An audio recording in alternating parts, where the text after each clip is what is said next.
Okay, so on the orange clipboard that you'll find in the front of this, you'll find the list. I'll also email you these lists, Amy, for you to go through and follow. And go through. Mine's not laminated. You might want to laminate it. Just never did it. I just printed them periodically and whatever. There you go. Okay, so you'll giggle when you see the first item. That Sarah said it had to be on there. All right, so get tools out. That's basically the tool bag. Okay, and then check side-to-side leveling. You're going to find 4 levelers. That's these right here. These little green pieces. They're like a spirit level down here. And so currently we're high on the right side 2. So it goes 0 to 7. We're high 2. If it were 2, I would probably just throw a block or 2 under it and call it done, and say that's probably pretty good. The main issue, and I think I mentioned this to Amy, is running the refrigerator. Okay, the refrigerator needs to be just about dead on level, front, back, left, right, if you're going to run the fridge and have it be efficient. It has to do with the nature of how the coolant moves through the pipes. Okay, I've done it before at 2. I'm not sure whether it was impacted or not, but maybe it was, I'm not sure. I definitely wouldn't do it any worse. And then, of course, you have to figure out which direction your head goes if you're going to not worry about it, okay? A lot of people prefer their heads to be higher than their feet if they're off level. You'll choose accordingly, okay? So sometimes people switch their direction. Tree and I are creatures of habit, so we want to have, you know, our heads on the same side each time. My head also has to be close to David's head. Sarah's has to be close to David's head, she says. There you go. So check side to side, need leveler, and the question marks on here are just do you need the thing or not? Maybe you do, maybe you don't. Okay, okay, so chalk wheels. We've already have chalked the wheels. I chalked in the front for today. Normally I chalk front and back, but that's your decision. Attach wheel and yellow disc. So normally when we are driving down the road, we physically detach the wheel with the coupler right here and store the wheel up inside of there. And I put the yellow discs that I mentioned in the previous video underneath it when we're doing this. I just have a chalk in front of it. Your all's choice on how you handle that. So remove breakaway brakes and lights and chains and hitch. And then basically I put the hitch high up to max, pull the truck forward, and then I level front to back by adjusting with the hitch here with someone looking at the side, usually Sarah, calling numbers out to me. 2, 3, wait, 2, 1, 0, that's good. Getting front to back level with the hitch. So again, side to side level first, then front to back after you've unhitched and go with that. Okay? That was initial setup. Now, setup outside. Stabilizers down. So I'm sure we're going to move. Got some doors open here. Come with me. Or did you close? Did you turn it off? No, it's okay. Okay, go on. All right, let's get going. All right. So, stabilizers down. So, close the door. All right, so we got 4 stabilizers go down always before you pop the top because it gives you your airflow stability. Okay? So, all right, try that again. All right, so basically, first step for going is stabilizers down. You want your stabilizers down, obviously, before you bring your top up.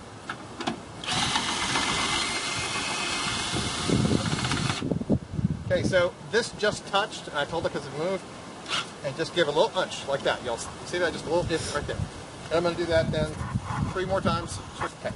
So, all right, so I've got all 4 stabilizers down. I did them with the drill. The other option would have been going through and using the particular hand crank item. Either one's fine.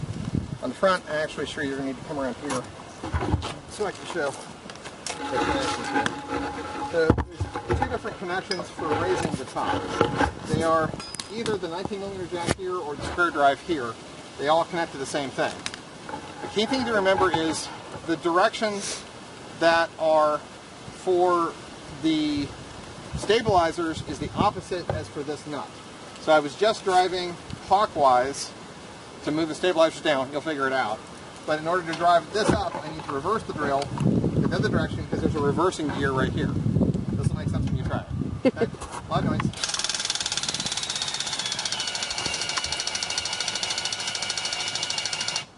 And of course the top is lifting. I don't know if you can see that at all over there.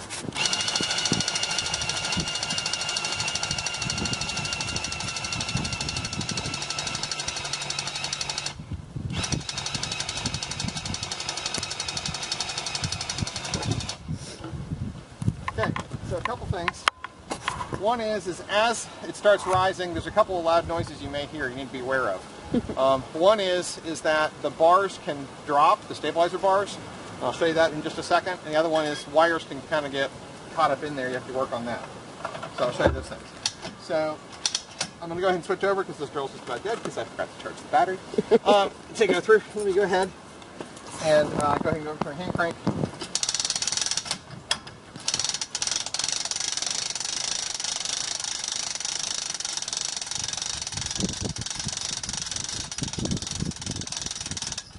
Shree's going to come with me as I'm about partway up to walk around. Come on, Shree. Okay, so on the stabilizing bars, these are the support bars that are here. These are actually free sliding, and it can be very disconcerting the first time if you hear one of those drop like that. Okay, and sometimes there's people in the campground, so like next to my neighbors are going, "Oh my gosh, what happened?" So I just tend to walk over and drop them myself. That's what that noise is. And then come over on this side, Tree. The wires here can get caught up, particularly in the bed frame here. So I tend to just pull all this out at this point to get this loose. You're okay over here. And I pop up the two bed brackets. I'll show you the one here. The bed brackets here, so that it's kind of loose and everything's ready to come out. So I'm just going to walk around and loosen this up. So this is ready to come out. And you'll see a note to watch the green wire. This is your tensioning wire. So you maybe just stay right where you are right there. Okay. And keep an eye on that. And power it up as we get up.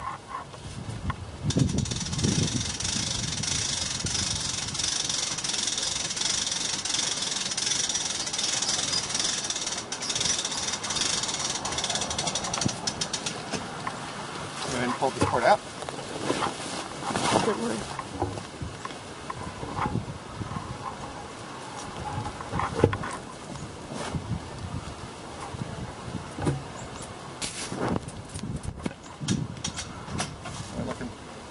Still a little bit.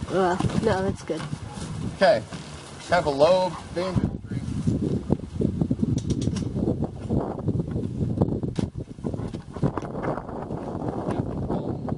We're there. Okay, that one's tight. All right. All right. So next on the list is we're going to attach our safety poles. So let me go ahead and open up that. I'll reach inside here. Okay, and these are the safety channels that are buried inside there. I just cut, and so they help prevent a catastrophic loss of some sort of tension of the cabling system, that the top doesn't fall on you in the middle of the night. So they're tapered. They go up like this. Go in, and they're in place. And basically this acts as a jam. Do that? I'll be right back. Okay. All right, so we put them on opposite corners. It doesn't really matter diagonally, but that can support the roof in an emergency. So front, back, and on one like front, right, and back, left, or whatever. As long as it's diagonal, that's all that matters. Okay, let's get the beds out. So beds are of course stowed, collapsed in. So I'm going to come over here. Make sure you take out whatever you need in the front. Oh, thank you, Sheree. Okay, so when I pull the bed out, this is going to become somewhat difficult to access. You still have a door here, and you have a door to the inside here, but this very convenient top door is about to disappear, or at least become essentially inaccessible. So yes, if you want to get out the, we probably put that on the list. We try to go through and say, like the kindling box, for example, will not be accessible if you don't get it out now. There you go. Okay. Great words of wisdom.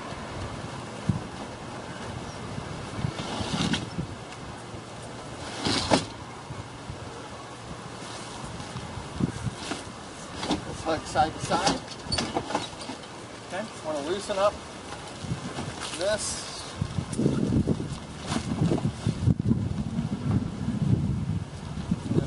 Fall into place, I think. Right there.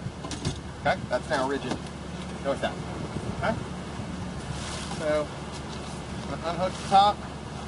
Just let it hang loose for now. Don't set up all the Velcro on this just yet. If you pause, I'll do the back one.